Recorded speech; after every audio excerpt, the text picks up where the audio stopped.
That's why I asked you to repay the debt. My husband suddenly left me with a huge debt and disappeared. No matter how much I tried to contact him, he never responded. What am I supposed to do now? There's no way I can pay off such a large debt. Luckily, someone was there to encourage me when I felt lost. Mom, cheer up, said my lovely daughter. My name is Mary. I'm 37 years old, working part-time and being a housewife. My husband's name is Jeremy, and we are a family of 3. I met Jeremy at a mixer I attended just to help with the numbers. I was nervous, but Jeremy talked to me and made me feel comfortable. We got along well and decided to exchange contact information. As we continued to talk, we developed a special feeling for each other. It didn't take long for us to start dating. Who would have thought I'd end up in a relationship with someone I met at a mixer? After our first date, I told my older sister Karen about Jeremy. She laughed and said, "Really? I never thought you'd choose a boyfriend from a mixer. I assumed you'd date someone from work or something. I've always been the quiet type, not good at socializing, and rarely attended parties. It was an unexpected twist. You went because you were asked to help with the numbers, right?" She asked. "Exactly," I replied. When I showed her a photo from my date with Jeremy, she said excitedly, "He's so surprisingly handsome." We briefly updated each other about our lives and then parted ways for the day. Karen is not married and doesn't seem to have a boyfriend. She enjoys her single life, finding it more relaxed and comfortable, and shows no particular interest in marrying or having a boyfriend. While I can understand her mindset, my heart is set on a future with Jeremy. If our relationship progresses smoothly and we are blessed with marriage and children, it would be wonderful. On my way home after chatting with Karen, I couldn't help but smile. A few years later, I married Jeremy. I still remember the moment he proposed. I was so emotional that I couldn't hold back my tears. We moved into a new apartment, starting our married life together. Having lived separately before, being with Jeremy every day felt like a dream. Because of our different work hours, we rarely came home at the same time, but we always ate dinner together, slept under the same blanket, and cherished our time together. On our days off, we would relax at home or go for drives, enjoying each other's company. A few months later, we were blessed with a baby girl named Laura. The joy of her birth is something I'll never forget. Our parents and relatives were overjoyed and sent us many congratulatory gifts. Just before Laura was born, I resigned from my job to focus on our family. Jeremy, always thinking of me, helped with housework and taking care of Laura, even when he was tired. "I'll take care of Laura so you can rest for a bit," he would say. I felt so lucky to have married such a wonderful person. Living with Jeremy, who treasured us, was truly heartwarming. However, a few years later, I regretted marrying Jeremy. Several years after Laura's birth, Jeremy suddenly quit his job. He explained to me that he had issues with a new boss at work, which affected his mental well-being, and he reached his breaking point. I understood why he left his job, but I was upset that he hadn't talked to me about it. Our family relied on his salary, and he should have discussed such a big decision with me first. That was so sudden. "Have you already thought about your next job?" I asked. "Yeah, don't worry. I'll figure something out," Jeremy replied vaguely, which didn't ease my worries at all. All I can do now is trust him. Fortunately, Jeremy found a new job quickly, which was a relief. I thought about working too, but since Laura is still young, I want to be home with her. "Is everything okay at the new job? Have you settled in?" I asked. "Yeah, somehow," he replied. "Did something happen? Are you not getting along with your boss or colleagues?" I told you I'm fine. Don't worry so much. "Look, I'll take care of Laura so you can go take a bath," Jeremy said. "Really? Thank you," I responded. He seemed different, but I didn't want to upset him, so I handed Laura to him and went to take a bath. A few days later, Jeremy came home looking sad. As I tried to ask him what happened, I remembered the time he suddenly quit his job. "Did you quit your job again?" I asked, fearing the worst. "Yeah, I did. I just couldn't get along with the people there. I couldn't stand being bossed around by someone much younger than me," he said. "I see, but we'll get through this. We'll find another job. I'll help in any way I can," I reassured him. Suddenly, Jeremy's expression changed, and he raised his voice. "Hey, what's with that look? You don't like that I quit. You eat because I work. You just stay at home and act all high and mighty." He threw his bag onto the table, startling me. "What's gotten into you all of a sudden?" I asked. "Shut up. Just be quiet," he snapped. Jeremy grabbed a whiskey from the fridge and drank it in one gulp. I had never seen him this angry before.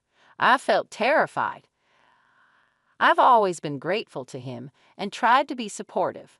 But now, an extremely angry Jeremy shouted at me for a while before plopping down on the sofa, looking grumpy. I was so shocked that I could only accept his words, and this incident created a rift in our relationship. Since then, Jeremy has been in a cycle of finding and quitting jobs. We lived in uncertainty and had many anxious days. "Jeremy, can't you be more serious about your job?" I asked one day. I tried to understand his feelings and said nothing at first, but I couldn't keep silent any longer. "You are annoying. If you have complaints, then you work and earn money. You rely too much on me," he snapped back. "But there's Laura to consider," I replied. "So what's your point?" he retorted. Lately, Jeremy has been losing interest in Laura and seems to be avoiding her. When Laura was born, he took great care of her and was genuinely happy. Now, he feels like a completely different person. No matter how much I pleaded, Jeremy showed no interest in continuing his work. Eventually, I decided to leave Laura with Karen and started working myself. "I'm really sorry for having to leave her with you," I said. "It's okay. Laura and I will wait together," Karen reassured me. Laura had just started kindergarten, so I wasn't too worried about leaving her. I trusted Karen, and Laura was very mature and calm for her age. She even liked reading newspapers and could write long sentences. She was quiet and composed, which made me worry if she'd make friends in kindergarten. But she did, and she enjoyed her time there. Seeing her happy made me feel better about working. I found a job faster than expected and started working full-time. The pay was better than I thought, so even with Jeremy not working, we could manage. The work environment was pleasant, and I enjoyed my busy days. A few years later, Jeremy finally found a stable job. It seemed he had found a place he liked. I felt a huge relief. Jeremy's mood improved, and he started acting like the man I married. He became more considerate, often asking if I was tired or finding things tough. His change surprised me, but it seemed like job stability gave him peace of mind. Laura was growing up healthy, and Jeremy started being a caring father again. Watching them play together warmed my heart. Still, I was anxious about leaving my job and things going back to how they were before, so I continued to rely on Karen for childcare. "How's Laura? Is she doing well?" I asked Karen. "Don't worry, she's playing happily," Karen replied. Knowing Laura was happy made me feel at ease, and I plan to keep depending on Karen's help. I have been thinking about giving Karen something she liked to show my appreciation. Several years passed, and Laura was now in third grade. She went to school every day with great enthusiasm. Our family bond was strong and loving, just like before. I wondered what had caused the past problems between Jeremy and me because our home life felt stable now, almost as if those issues were forgotten. One day, Jeremy suggested, "Ever think about getting a new car?" "A new car?" I asked. "Yeah, our current car is good, but it's getting old and hard to maintain. Our car was indeed old, and repair costs were piling up. You might be right. Maybe we should consider a new car. I knew you'd agree. By the way, I've already got some catalogs ready, Jeremy said. I was surprised by his eagerness, but we started looking through the catalogs together. Laura, come here. Which car do you want to ride in? Let's decide together, Jeremy called. The three of us enjoyed looking through the car catalogs. However, I couldn't have imagined that this day would mark the beginning of unexpected events. A few months later, the new car we chose was delivered. It was a brand new model costing over $255,000. The loan was under my name because of Jeremy's unstable work history. I was determined to work even harder to pay off the loan, and I believed Jeremy felt the same way. But my hopes were shattered. Jeremy stopped coming home and disappeared along with the new car. Could he have gotten into some trouble? What should I do? Just then, my cell phone rang. It was Jeremy.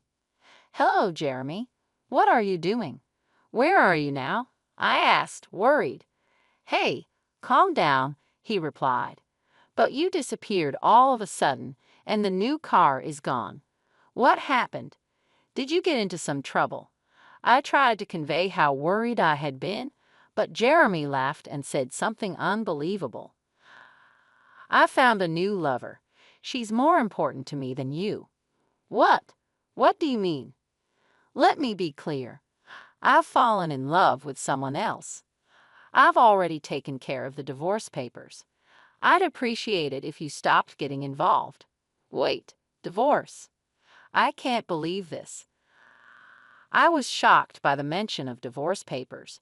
I remembered a discussion we had during a big fight a while ago. Filing the papers means both parties agreed to the divorce. I deeply regretted letting my emotions take control back then. Oh, by the way, I have a debt. I'm counting on you to repay it. What? How much debt are we talking about? About $400,000, give or take. I'm leaving all the repayments to you. With those words, Jeremy abruptly hung up the phone. I never thought something like this would happen to me. Were all his kind smiles just lies? As these thoughts crossed my mind, I felt the strength drain from my body. Mom, what happened? Laura rushed over, looking concerned as I slumped to the floor. It's okay, honey. Thank you. I tried to put on a brave face, but inside I was filled with anxiety. How will I manage our life now with such a massive debt looming over us? The thought of the $400,000 debt made me feel suffocated. On top of that, there was still the car loan to think about. In a state of panic, I checked my bank balance. I searched everywhere for my ATM card, but couldn't find it. Frantically, I launched my bank app on my smartphone. To my horror, the account balance had significantly decreased. Of course, I had no memory of withdrawing such an amount. Jeremy was the only suspect. I tried to contact him, but of course, there was no response. It's all over, I thought, my mind going blank. I decided to focus on earning money and to keep this a secret from Karen to avoid unnecessary worry. I also kept it from young Laura. A few weeks after Jeremy disappeared, I lost consciousness at work. When I came to, I found myself lying in a hospital bed. Where am I? Mary, are you awake, sis? Karen entered the room with a shaken expression, and Laura was standing beside her. It seemed I had fainted due to extreme stress. The doctor told me I needed to stay in the hospital for several days for detailed tests. Hospitalized. What should I do? After you're discharged, let's talk about Jeremy, Karen said. Laura told me everything. Laura told you. I was surprised. Did you know? Actually, I overheard Dad's phone call. Laura said. I was shocked that Laura knew the truth. When it was time for my discharge, I felt down, worried that Karen might scold me for letting Laura find out. The next day, Various tests were conducted, and the results showed that my poor health was due to cancer. Fortunately, it was still in the early stages, and there was hope for recovery through surgery. The surgery went well, but returning to work immediately seemed impossible. I had no savings, and medical bills were piling up. During these challenging times, Karen and Laura became my pillars of support. When Laura explained the situation with Jeremy and my health to Karen, she was even more furious than I had expected. Karen tried to locate Jeremy to make him repay the debt and medical bills, but his whereabouts remained unknown. We don't have any leads on Jeremy's current location. What do we do? I asked. Karen had a suggestion. The car that's under your name, Jeremy has it, right? How about we try to get it back? Is that really possible? I asked, surprised. Karen shared more information. Actually, I found out where Jeremy is currently working. He's working for a different company inside the building where I work. Though I usually work remotely, I've seen him there. Then let's go to Jeremy's place right away, I said, eager to confront him.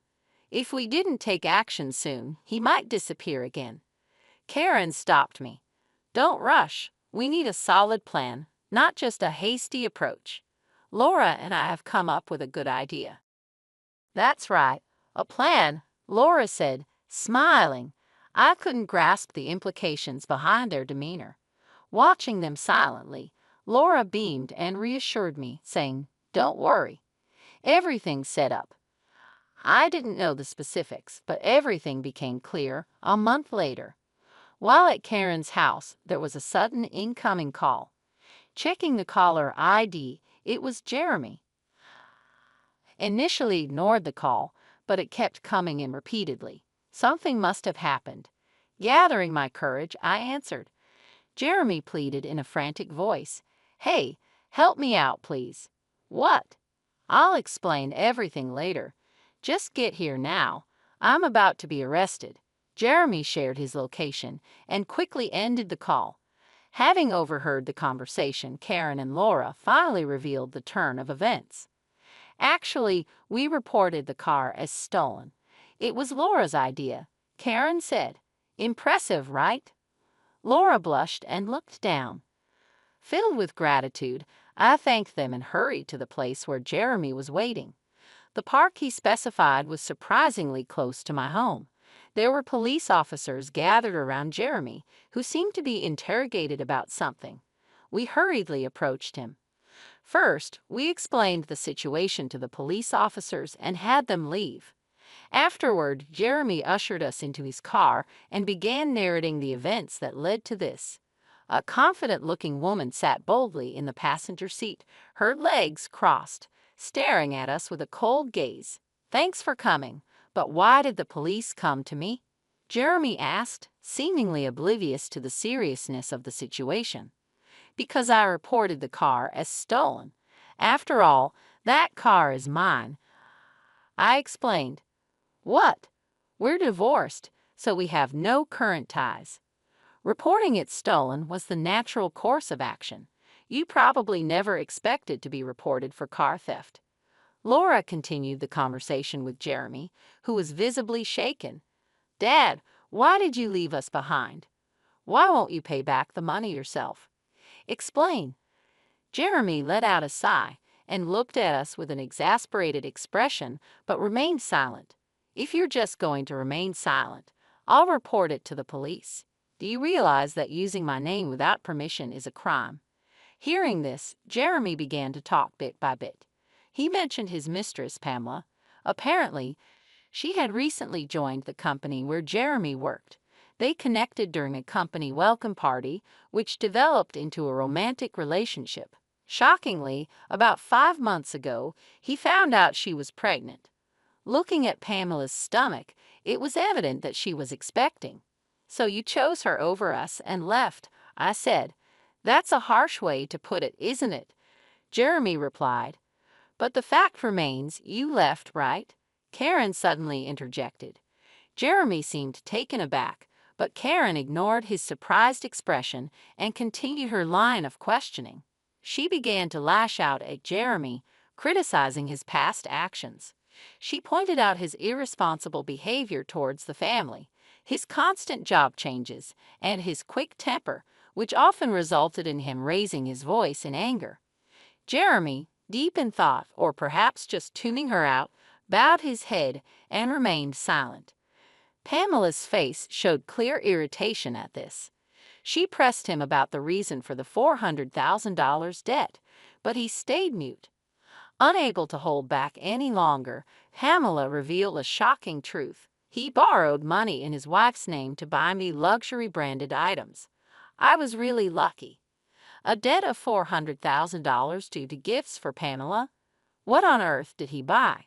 From her story, it seemed he purchased several expensive luxury items. It was hard to believe, but what was more curious was how easily Pamela revealed the reason for Jeremy's debt. If they were in cahoots, revealing such information would put them at a disadvantage. While thinking about this, Laura asked Pamela, "Your belly's pretty big. Is it a baby? When are you due?" "In about 5 months, I guess," Pamela replied.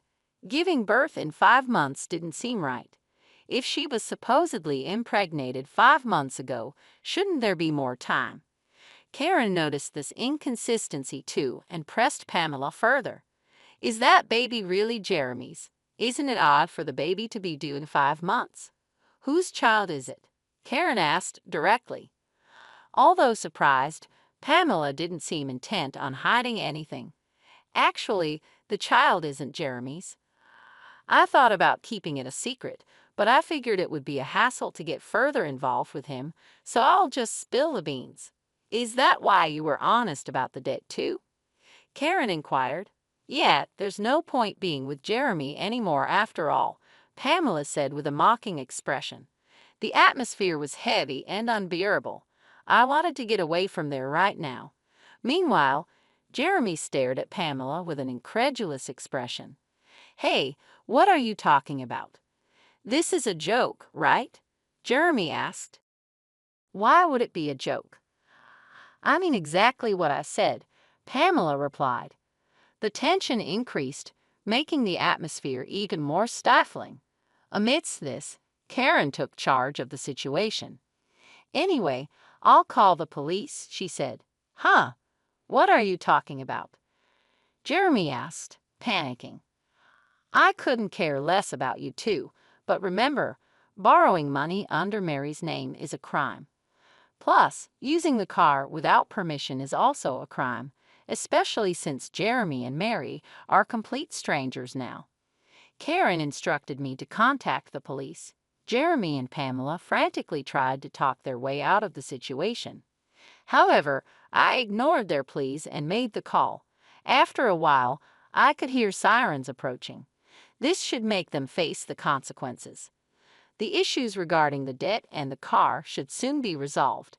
I felt a huge relief that things were finally being sorted out. In the end, Jeremy and Pamela faced legal action. They didn't end up in prison, but they had to take responsibility by making compensation payments, repaying the debt, and paying child support. They tried to reduce the payments through lawyers, but a secret recording that Laura had made was used as evidence, so their requests were denied. Laura had made the recording because of a scene from a TV show she had watched with Karen. While I thought she was very quick-witted, I couldn't help but wonder what kind of shows Karen had shown Laura. After all that, Laura and I now live with Karen. Laura didn't face any issues commuting to school since our new home was close to our previous residence. The car was safely returned, and it seems Jeremy is somehow managing the debt. If Jeremy hadn't made those wrong decisions in the first place, he wouldn't have had to face such hardships. In this whole incident, the presence of Karen and Laura was significant, and thanks to them, the situation is heading towards resolution. I'll work hard from now on, hoping for a peaceful life with the two of them.